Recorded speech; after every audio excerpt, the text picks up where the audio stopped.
और उससे एक लिवाइथन बाहर आता है। ये देख के बोटा बहुत ज्यादा डर जाता है और सोचता है ये तो एक लिवाइथन का घोंसला है।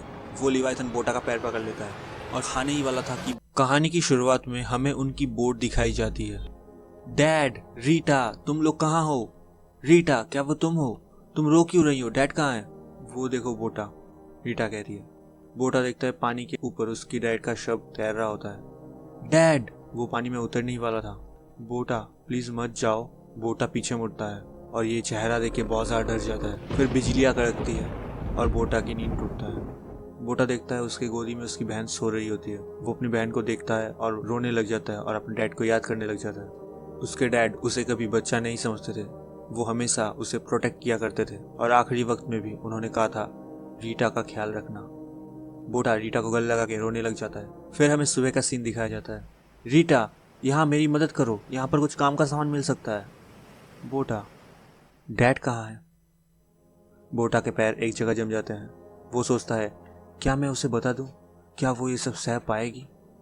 रीटा, डैड असल में डैड कभी वापस नहीं आएंगे ना? डैड मर चुके हैं, डैड मॉम के पास जा चुके हैं ना?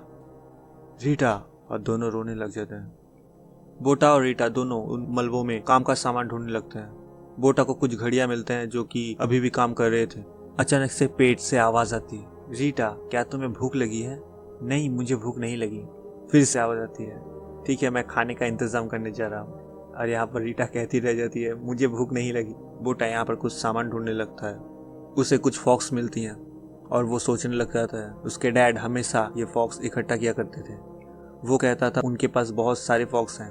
उसके डैड कहते थे कभी भी इनकी ज़रूरत पड़ सकती है।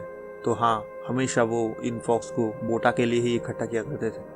बोटा ने उन फॉक्स की मदद से एक हार्पून बनाया और मछलियाँ पकड़ने के लिए समुद्र के पास चला गया, पर वहाँ एक भी मछली उसे नहीं दिखी। वो सोचता है क्या मैं पानी के अंदर जाऊँ?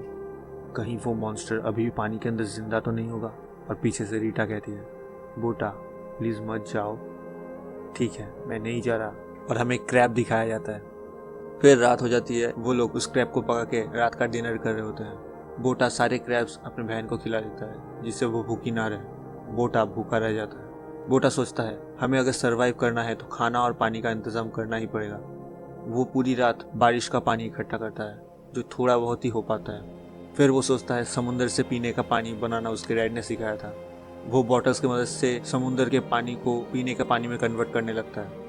दोनों भाई बहन ये देख के बहुत ज़्यादा शॉक हो जाते हैं और एक एक गिलास पानी पीते हैं। पीते ही वो लोग खुश हो जाते हैं कि हमने पानी का इंतज़ाम कर लिया। फिर वो लोग उस बिल्डिंग को एक्सप्लोर करने निकल जाते हैं। बिल्डिंग के अंदर उन्हें लकड़ियों की सीढ़ी दिखती है जिसके ऊपर दोनों चढ़ जाते हैं। उन्हें एक रूम दिखता है जिसके अंदर जाते ही उन्हें कुछ लाशें मिलती हैं जिन्हें कीड़े खा रहे थे। बोटा और रीटा दोनों बहुत ज़्यादा डर जाते हैं, पर बोटा वहीं पर खड़ा रहता है जिससे रीटा ज़्यादा ना डरे। बोटा कहता है हमें जल्द से जल्द यहाँ से काम का सामान लेके निकल जाना चाहिए, ये जगह कुछ सही नहीं है। और वो लोग वहाँ पर काम का सामान ढूंढने लगते हैं। उन्हें कुछ पर्दे मिलते हैं। बोटा को एक डिब्बा मिलता है। वो सोचता है इसके अंदर पानी होगा। वो चेक करता है पर इसमें पेट्रोल होता है। फिर उन दोनों को एक बॉक्स मिलता है जिसके अंदर एक बॉम्ब रखा था। बोटा इस बॉम्ब को हाथों में उठाता है। सोचता है डैड ने इसी बॉम्ब की मदद से उस मॉन्स्टर को मारा था। क्या मैं भी अपने डैड की तरह कभी बन सकूंगा? क्या उनके जैसा कभी लड़ पाऊंगा? और वो पीछे मुड़ के देखता है एक लाश जो कि माँ और बच्चे का था। ये देखते हुए बोटा सोचता है क्या मैं हमेशा अपनी बहन की रक्षा कर पाऊंगा? हमें बोटा को दिखाया जाता है। बोटा अपना हारपून ठीक कर रहा होता है और रीटा क्रैब्स पकड़ रही होती है डिनर के लिए। बोटा अपना हारपून ठीक करते हुए सोचता है आज तो मुझे मछलियाँ पकड़नी पड़ेगी, इन क्रैब्स से ज़्यादा दिनों तक काम नहीं चलेगा। और अगर कोई लिवाइथन मुझ पर अटैक करेगा तो मैं इस स्वॉर्ड की मदद से उससे लड़ाई करूंगा, बिल्कुल अपने डैड की तरह। ये क्या है? जैसे ही वो स्विच को दबाता है वो स्वॉर्ड अचानक से लंबी हो जाती है और उससे स्टीम निकलने लगता है जिससे कि बोटा अपनी जगह से उड़ जाता है और सामने की पिलर में जाकर टकरा जाता है क्योंकि बोटा इस स्वॉर्ड को अभी कंट्रोल नहीं कर सकता। बोटा के नाक से खून आने लगता है और रीटा उसके पास आके पूछती है बोटा क्या तुम रो रहे हो? बोटा कहता है नहीं, मैं नहीं रो रहा। बोटा इधर आओ, ये देखो। क्या क्या ये एक बेसमेंट है? रीटा तुम यहीं बैठो, मैं देख के आता हूँ। बोटा नीचे जाने लगता है अपने हारपून के साथ। बोटा बहुत ज़्यादा डर रहा होता है अंधेरा देख के। अचानक से उस अंधेरे से एक मछली उछलती हुई आती है जिसे देख के बोटा बहुत ज़्यादा हैरान हो जाता है और सीधा पानी में कूद जाता है। पानी के अंदर बहुत सारी बड़ी बड़ी मछलियाँ होती है। बोटा एक को पकड़ लेता है अपने हारपून की मदद से। बोटा सोचता है चलो नीचे जाके देखते हैं और क्या क्या है। वो जैसे ही नीचे की तरफ जाता है जहाँ पर उसे कुछ अजीब सा मिलता है, जिसे टच करते ही उसके अंदर हलचल होने लगती है। बोटा चारों तरफ देखता है, वही चीजें भरे पड़े हैं। अचानक से बोटा देखता है जिस पर उसने हाथ रखा था उसमें क्रैक्स पड़ने लग गए और उससे एक लिवाइथन बाहर आता है। ये देख के बोटा बहुत ज्यादा डर जाता है और सोचता है ये तो एक लिवाइथन का घोंसला है। वो लिवाइथन बोटा का पैर पकड़ लेता है और खाने ही वाला था कि बोटा अपना हार्पून सीधा उस लिवाइथन की आंखों में गाड़ देता है।